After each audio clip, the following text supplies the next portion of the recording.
За энэ өдрийн мэндийг хүргэе.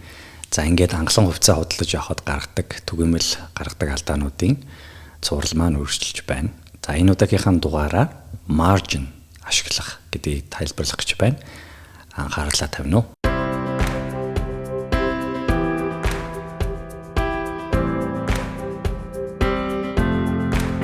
Өнөөдрийн дугаар бол margin буюу одоо маржиныг ашиглах.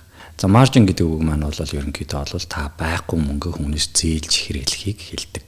За крипто зах зээл дээр хүртэл бол энийг бодвол маш олон хүмүүс ашиглаж байгаа харагддаг. Margin бол өнөөгийн нөхцөлд бол Монголын хөрөнгөний биржийн одоо захиалгын самбар дээр бол та маржиныг ашиглах боломжгүй байна. Брокер дилинг компани арай тэгтлээ хөгжөөгүй байна.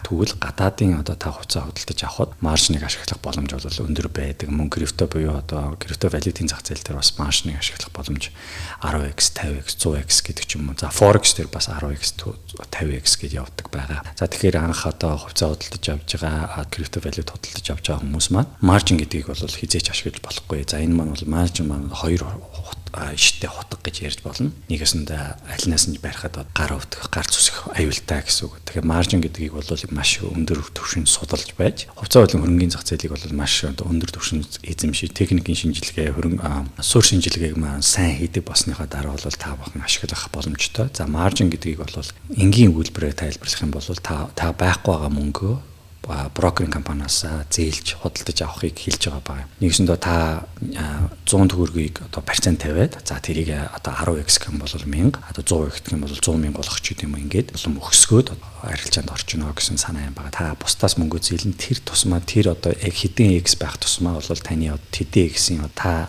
илүү их мөнгөөр одоо тоглож байгаа болохоор та энэ мөнгөө хэрвээ алдах юм бол илүү их алдна гэсэн үг. Хэрвээ та өөрийнхөө зөвхөн байгаа мөнгөөрөө одоо хувьцаа худалдаж авсан байх юм бол хэрвээ алдагдал хүлээх юм бол та бол заран гарan гартал бол та бол ямар нэгэн байдлаар алдагдал хүлээдэггүй. Алдагдал хизээ хүлээдэг бэ, ашиг хизээ хүлээдэг вэ гэхээр яг та өөрийнхөө авсан хувьцаагаа эсвэл зарах үед л та одоо жинхэнэ одоо алдагдлаа хүлээлээ эсвэл ашгаа хүлээлээ гэж ойлгох хэрэгтэй. Түүнээс биш та ямар нэгэн компани хувьцааг худалдаж авлаа. За нэг компани хувьцааг худалдаж авлаа. Тэр компани хувьцааг 100,000 төгрөгөөр худалдаж авсан байлаа гэхэд 200,000 төгрөгийн үнэлгээтэй болчлоо гэж үтэн. За энэ бол та 200,000 төгрөгийн үнэлгээтэй одоо хувьцааг одоо хөрөнгө оруулалтанд байна гэж тооцохоос биш танд яг 200,000 төгрөг маань бол таны карманд шууд ороод ирж байгаа гэсэн үг бол биш. Энэ мөнгө бол хизээ одоо таны карманд орж ирэх вэ гэхээр та тэрийг тодорхой хэмжээнд одоо маркет дээр буюу одоо хувьцааны захиалгаа өгөөд тэрийг худалдаж өөр хүн худалдаж авсны дараа жинкнээсээ одоо таны realized гэж байна.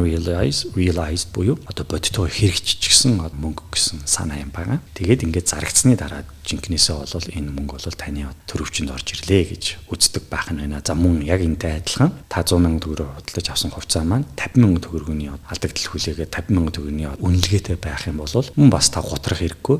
Яг үнэхээр та мөнгө хизээ алдах уу гэхээр за үнэхээр энэ хувьцаа бол дахиад өсөхгүй нь тодорхой боллоо. Тийм болохоор би ингээд алдагдлаа хүлээгээд гарьяа гэд зарахад яг тэр зарах моментод буюу зараад таны буцаж ирсэн мөнгө маань одоо таны дансанд орж ирэх моментод та бас алдагдлаа хүлээж гинэ гэсэн үг. Тэгэхээр та зарсан бол та алдагдлаа хүлээнэ. Яг тэгэхээр та буцаагаад нөгөө хувьцаагаа худалдаж авах боломж байхгүй. Яг тэгэхээр тухайн үнээр олдохгүй гэсэн санаа юм байна тий. Тэгэхээр та одоо хэрвээ алдагдал хүлээж гинэ үгүй бас зарсан үед л алдагдал хүлээнэ. Тэгэхгүйгээр та хүлээх юм бол за та тодорхой хугацааны дараа тухайн хувьцаа маань одоо сэргэлт үүсгээд ингээд яах юм бол та буцаагаад нөгөө алдагдлаа одоо ингээд нөхөөд буцаад төвшөндөө хүрэх боломж байдаг байх нь байна. За тэгэхээр юу гэсэн үг вэ гэхээр ашиг алдагдал гэдэг маань яг үнэхээр тэр хувьцааг зарсны дараа л тооцдог. Яг бодитойгоор энийг бол тооцдог байх нь байна. Margin гэдэг зүйлийг бол маш аюултай. Та анхлан орж байгаа хүмүүс хэдий аюул сайхан санагдчих багтгүй те та 100,000 төгрөгөөр 100 сая тийм шиг ингээ арилжаа хийгээд за ингээд хэд мөнгө бөхтрөөд явах боломж байна гэхээр бол хүмүүс тэрэнд нь болоод ингээд ордог байгаа. Яг үүндээ бол энэ бол маш том урих гэсэндээ та үнэхээр энийг одоо мэдхгүй одоо чадахгүй нөхцөлд энийг хийсэн байх юм бол та бол маш том алдагдал хүлээгээд за алдагдал хүлээг нэгдүгüүрт нь бол та мөнгөний алдагдал хүлээн хоёрдугаарт нь та сэтгэл зүйн алдагдал хүлээн гэсэн үг. Сэтгэл зүгээрээ та хямрах юм бол та энэ зах зээлийг эргээд одоо сонирхохгүйгээр эргээд одоо энэ бол лөөр юм байна. Энэ нь бол би дахиж одоо мөнгө оруулахгүй гэдэг ингээд сэтгэл санаагаараа унждаг.